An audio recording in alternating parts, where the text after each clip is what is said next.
Hello tout le monde! Hello, bienvenue pour ce nouveau live. Déjà pour commencer, les gens, qu'est-ce que je me suis fait cet après-midi? Je me faisais chier. Je me suis lancé un petit film que du coup j'avais pas eu l'occasion de regarder au ciné. Et en vrai, je pense que je n'aurais pas été au ciné, tu vois, pour le voir. Ça fait longtemps que j'ai pas été au ciné. Vraiment, je sais pas ça remonte à il y a combien de temps, mais je crois que j'y suis pas allé depuis Spider-Man No Way Home.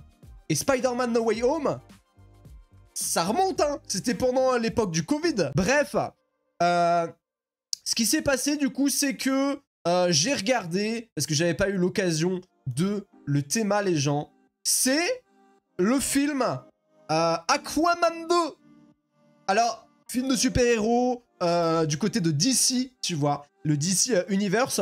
D'ailleurs, c'est le tout dernier film des DC, parce que ils vont reboot tout ça avec James Gunn qui est maintenant aux commandes et qui va du coup remanier à partir de rien, tu vois. Il va tout recast, que ce soit Superman, Batman, etc., etc. Il va tout refaire. Pour ceux qui ne savent pas c'est qui James Gunn, c'est celui-là qui a fait les Gardiens de la Galaxie, par exemple.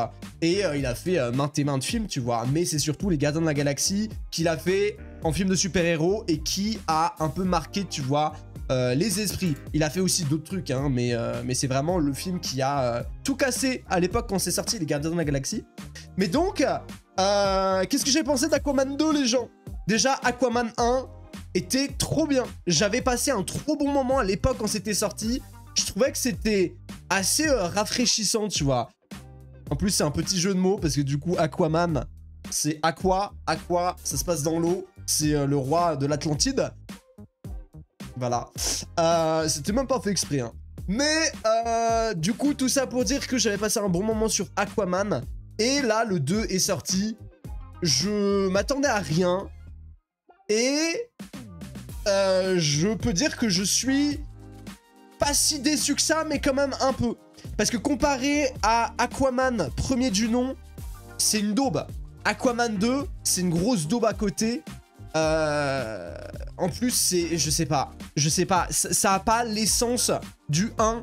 Genre là, vraiment, c'est bâclé. Il y a plein de trucs qui ont été mis en place.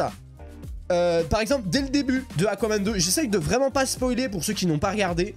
Mais genre, dès le début de Aquaman 2, on te met en place un truc en mode « Hé, regardez, j'ai un bébé, tu vois. Et regardez, il a des capacités, ce bébé-là. » Et du coup, pendant tout le film, tu te dis... Mais alors du coup, ça sert à quoi les capacités du bébé? Parce que pendant tout le film, on le voit quasi pas, quoi. Genre vraiment, sur tout le film, on le voit peut-être même pas 2 minutes, grand maximum. Genre vraiment, j'abuse même pas. Et on te parle d'un pouvoir, donc tu t'attends à ce que pendant le film, il va y avoir un truc, tu vois, autour de ce pouvoir, en mode waouh, putain, ils vont développer la relation père-fils, il va se passer un truc, tu vois, une dinguerie. Et en fait, c'est un pétard mouillé, quoi. Genre le film, c'est un pétard mouillé du début à la fin. Genre vraiment, que ce soit les ambitions du méchant qui sont débiles, quoi. Genre en plus, c'est le même méchant que le premier qui revient. Déjà qu'il était pas foufou, mais alors en plus d'avoir fait revenir en tant que méchant du second. Ah ouais, c'est dur, quoi. C'est vraiment dur. En plus de ça, bah du coup, oui, à la fin, tu découvres pourquoi est-ce qu'ils ont parlé du bébé, des capacités, du pouvoir du bébé. Et c'est tellement inexploité, c'est de la grosse merde de fou. Et je suis dégoûté parce que du coup, Aquaman 2... bon, en soi, si je dois faire la critique globale, c'est pas non plus nul à chier, tu vois. C'est passable. Pour quelqu'un qui n'a pas d'exigence, qui veut juste passer un bon moment déconnecté, et il s'en fout un petit peu du lore, des trucs comme ça, tu vois, c'est juste pour histoire de regarder un truc. Je pense que vous pouvez passer un bon moment. C'est pas folichon, mais vous allez quand même passer un bon moment, je pense. En tout cas, moi, j'étais en mode... Ouais, bon, vas-y, Osef, quoi. Mais quand même assez déçu.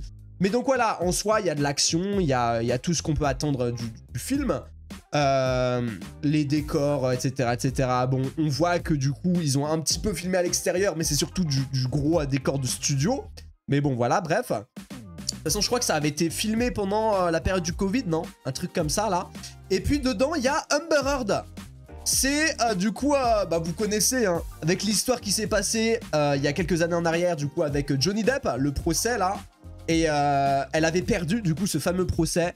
Il y a plein de personnes qui l'ont boycotté, qui ne voulaient absolument pas qu'elle soit dans le film de Aquaman 2. Et dans les bandes annonces de Aquaman 2, ça nous montrait que, ouais, vous inquiétez pas, elle n'est pas vraiment là, quoi. Ou du moins, on a presque cut toutes ces scènes. Et dans le film, effectivement, ils ont cut beaucoup de scènes où elle apparaît. Mais elle apparaît quand même beaucoup dans le film, quoi. Genre, vraiment, elle apparaît vraiment beaucoup. Alors, moi, je suis en mode Osef, tu vois. Je suis vraiment en mode, vas-y, Balek. Mais tu sens que dans le film, elle avait un plus gros rôle. Et vu avec toutes les histoires qu'il y a eu autour d'elle, avec le procès de Johnny Depp et qu'elle a perdu, et que du coup, elle s'est fait boycott, et que normalement, elle devait même pas apparaître dans Aquaman 2. Dites-vous, les gens, que c'est Elon Musk, parce que du coup, elle était en liaison avec Elon Musk. C'est Elon Musk qui a mis un coup de pression au studio de la Warner pour dire « Eh les gars, vous allez la mettre dans le film, j'en ai rien à foutre, vous allez la mettre quand même, il n'y a pas de question de boycott, je sais pas quoi, vous allez la mettre dans votre putain de film. » Et donc du coup, ils ont eu un petit coup de pression en mode « Ok, bon, on va la mettre, allez, let's go. » Et donc du coup, elle est dedans. Mais on voit que quand même, ça a été charcuté, ils ont essayé de la mettre, mais sans trop la mettre. Donc du coup, elle n'est pas aussi développée que le premier.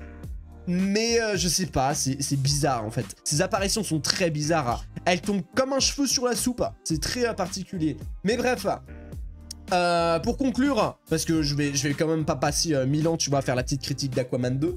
Mais juste pour conclure, je suis déçu. Parce que du coup, le DC Universe se cut sur ça. Genre, dites-vous que la dernière fois qu'on verra... Par exemple, Batman, c'était pour de la merde, c'était dans The Flash. C'est plus la merde, vraiment. Enfin, The Flash, j'ai passé un bon moment, ça va, tu vois. Mais nous donner ça, tu vois, en tant que conclusion, ça pue la merde. Et là, Aquaman 2, la conclusion, c'est quoi? C'est... bon, mini-spoil, les gens, mais c'est un mini spoil. Juste à la fin, et bah, Aquaman, il est là en mode... Je me montre devant toute la populace, tu vois. En mode, hé hé, j'existe, parce que du coup, les humains ne savent pas qu'ils existent. Et il fait, bah voilà, il nous a fait une sorte de Iron Man, tu vois. En mode, je suis Iron Man. Et hop, et ça se finit comme ça. Et ça a fait un peu ça, mais en version nulle, tu vois, too much. Et le dernier plan, c'est une scène post-crédit. C'est quoi la scène post-crédit? Un mec qui est en train de manger un burger. Il trouve un cafard, il le fout dans son burger et croque le burger.